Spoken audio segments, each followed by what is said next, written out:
যুক্তরাষ্ট্রের আরোপিত শুল্কে সর্বোচ্চ তালিকায় রয়েছে ব্রাজিল। এতে বিপাকে পড়েছে দেশটির সিফুড প্রস্তুতকারী প্রতিষ্ঠানগুলো। অতিরিক্ত শুল্কে দেউলিয়া ও বেকারত্বের ভয়ে দিন কাটাচ্ছেন প্রতিষ্ঠানের কর্মীরা। বিশ্বমানের থার্মিক্স রড, সালাম স্টিল থার্মিক্স, দেশের একমাত্র থার্মিক্স রড।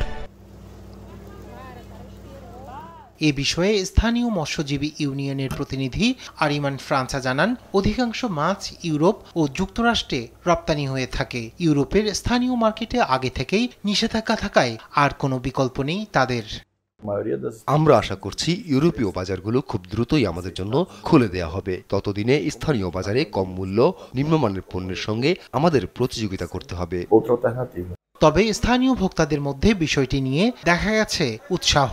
এটা অনেক ভালো খবর। আমরা এখন স্বাস্থ্যকর খাবার পাবো এবং মূল্য কম হওয়ায় এটা অনেক সহজ হবে। প্রতিষ্ঠানগুলো বছরে প্রায় $400 মিলিয়ন মূল্যের সামুদ্রিক মাছ যুক্তরাষ্ট্রে রপ্তানি করে, যা এই খাতের বার্ষিক রপ্তানির প্রায় 70%। অধিক শুল্ক এই শিল্পকে অনিশ্চিত ভবিষ্যতের দিকে ঠেলে দিচ্ছে বলে মনে করছেন অনেকে। নিউজ ডেস্ক, দেশ টিভি।